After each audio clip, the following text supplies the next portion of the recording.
जय जोहार, जय जोहार। आज आरक्षण की लड़ाई है और इस पंडाल में अगर हम साथ बैठे रहे तो मजा नहीं आता। तो मैं एक बार नारा लगाऊंगा, इस आवाज से ये पता चलेगा इस डूंगरपुर उदयखराड़ी की धरती पे वास्तविक हमारी आवाज जो आरक्षण है वो आवाज दिल्ली तक पहुंचे, वो मैं उम्मीद करूंगा। जय जोहर का नारा है, अरे जय जोहर का नारा है। भारत देश हमारा है, एक तीर एक कमान, आदिवासी एक समान। अरे जब जब आदिवासी बोलना है, आए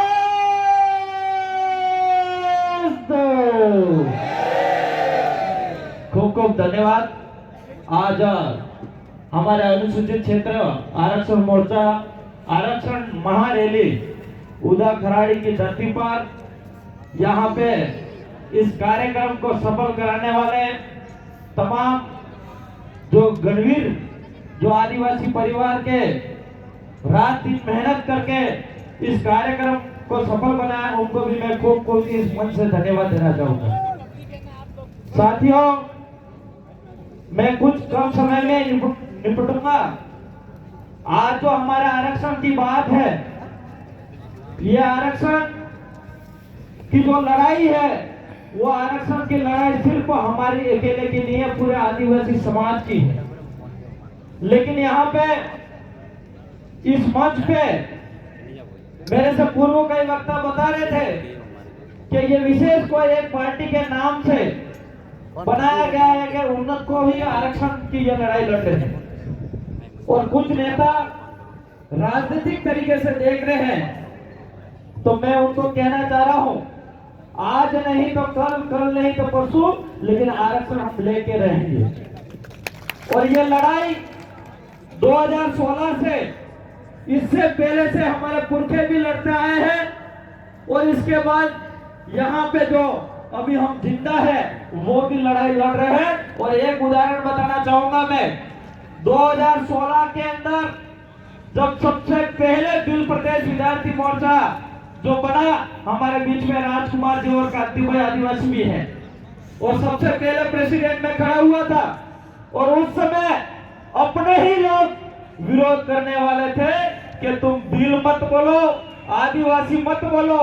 कुछ लोगों ने हमारा बहुत विरोध करा, और हमारा जो बिल प्रदेश विद्यार्थी मोर्चा का जो चुनाव था उस जीतने की तैयारी में थे, और जीते भी थे, लेकिन इसके बिगाड़ने के लिए बहुत प्रयास करा।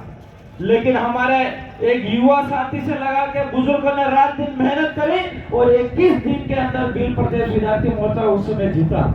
और जीतने के बाद जो लोग विरोध कर रहे थे वो भी हमारे चाचा पे आए और हमारे मंच पे आए।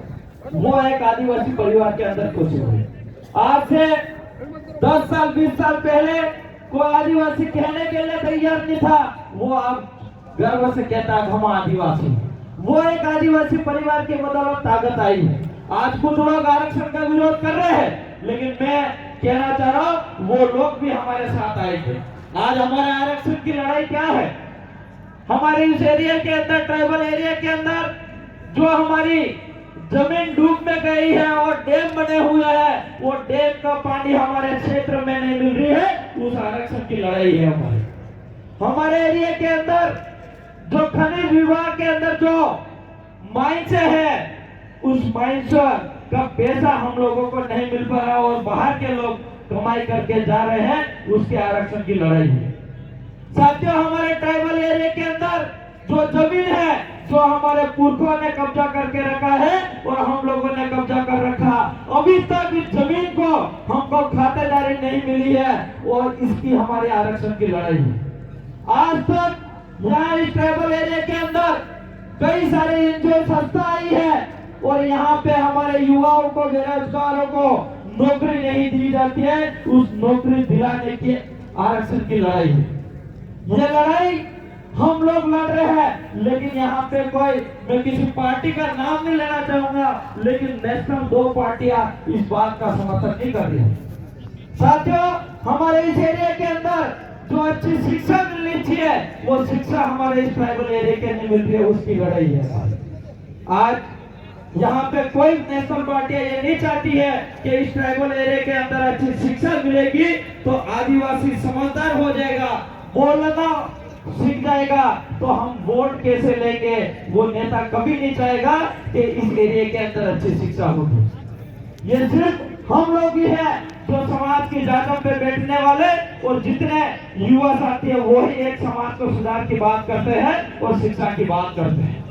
साथियों, आज मैं यहाँ इस पंडाल भरा हुआ पंडाल है, हम लोग नेशनल कांग्रेस हो चाहे बीजेपी हो, हम गाली दे देते हैं, इस मंच से विरोध करते हैं, लेकिन मैं आपसे कहना चाह रहा हूँ कि हम लोगों ने कभी हमारे समाज को सुधारने के लिए क्या हमने धरातल पे हमारे गांव और फले और ग्राम पंचायत में एक अभियान चलाया कि हमारे इस ट्राइबल एरिया के अंदर ये चीजें नहीं होनी चाहिए। आज हमारे इस एरिया के अंदर मैंने राजस्थान की विधानसभा के अंदर भी आवाज उठाई थी कि हमारे ट्राइबल एरिया के अंदर 10 किलोमीटर पे पानी की टंकी लगनी चाहिए, लेकिन सरकार पानी की टंकी नहीं लगा रही है, सरकार दारू का ठेका लगा रही है 10 किलोमीटर पे। इसका हमने विरोध करा था, और अभी कुछ समय पहले आपने देखा भी होगा, मैंने तो वेल्डिंग भी लगा दिया था, ताला भी लगाया। फिर भी ये आबकारी विभाग और प्रशासन ने वापस खुलवा दिया, और भारतीय जनता पार्टी ने उनको ज्यादा, उस हट्टे वाले ने जो कमीशन दे दिया, तो उस दुकान को वापस खुलवा दिया। इसका विरोध कौन करेगा? इसको विरोध हम लोगों को करना पड़ेगा। हम लोगों को यह ऐलान करना पड़ेगा कि ट्राइबल एरिया के अंदर हमारी जो जमीन है वो कोई भी आबकारी विभाग के सरकारी दुकान के लिए जमीन नहीं दे, वो हम लोगों को ऐलान करना पड़ेगा। करोगे नहीं करोगे? और सबसे पहले हमारे ट्राइबल एरिया के अंदर दारू पीना बंद करना पड़ेगा। करना दारू पीना जाएगा।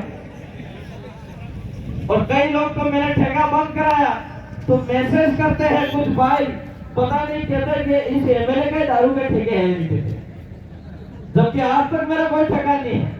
और ये मैसेज कौन करवाता है? ये मैसेज वही लोग कराते हैं जिसकी दुकान है ये। तो साथियों, या तो फिर ये सरकार इस एरिया के अंदर दुकानें बंद नहीं करे, तो हम लोगों को ऐलान करना पड़ेगा प्रत्येक ग्राम पंचायत और गांव पालों के अंदर कि हम इंग्लिश दारू और बियर दारू नहीं खरीदेंगे, ये ऐलान करना पड़ेगा। करोगे नहीं करोगे? आज शादियों में अभी बहुत सारी शादियां होगी, एक एक शादी में आप एक एक 2-2 लाख की दारू की खरीदारी करोगे। आज उनका टारगेट पूरा हुआ है। और कई सारे भाई, हम लोगों को ऐसा लगता है कि जिस भाई को कितना दार दीवी पड़ती है या पसंद नहीं करवाते और वो सड़िया बुझा वो साड़ी से कहेगा वो समझ में अलग नहीं। तो मेरे साथियों, हम लोगों को इस आरक्षण मोर्चा के बैनर तले हमको ऐलान करना पड़ेगा कि हमारे इस ट्राइबल एरिया के अंदर दारू बंद करने के लिए भी हम लोगों को अभियान छेड़ना पड़ेगा। हमारे ट्राइबल एरिया के अंदर आज कई सारी जमीनें जा रही है, ये बिक रही है, वो बिक रहे हैं, वो जमीन को रोकना पड़ेगा, हमारे भाइयों को समझाना पड़ेगा। आज उदयपुर के हम कह रहे हैं कि चारों तरफ से हवेली बन गई। आज हवेली कैसे बनी? क्या ये किसकी जमीन थी? इस जमीन को हमारे भाई थे और हमारे भाइयों ने जमीन बेची, तब जाके उसने खरीदी और उसने बिल्डिंग बनाई।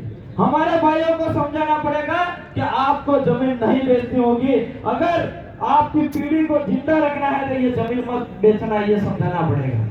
हम लोग यहाँ पे मंच पे बोलने से हमारा समाज का नहीं हो सकता कल्याण, ये मैं मानता। इसलिए मैं ज्यादा बातें नहीं करके, समय बहुत कम है और जाना भी है, छुट्टी आने के बाद भी 2-3 मिनट बोल गया मैं, मेरी बात को यही विराम करूंगा। मेरी बात को सुना इसके लिए खूब खूब धन्यवाद, सबको जोहार। बहुत बहुत धन्यवाद।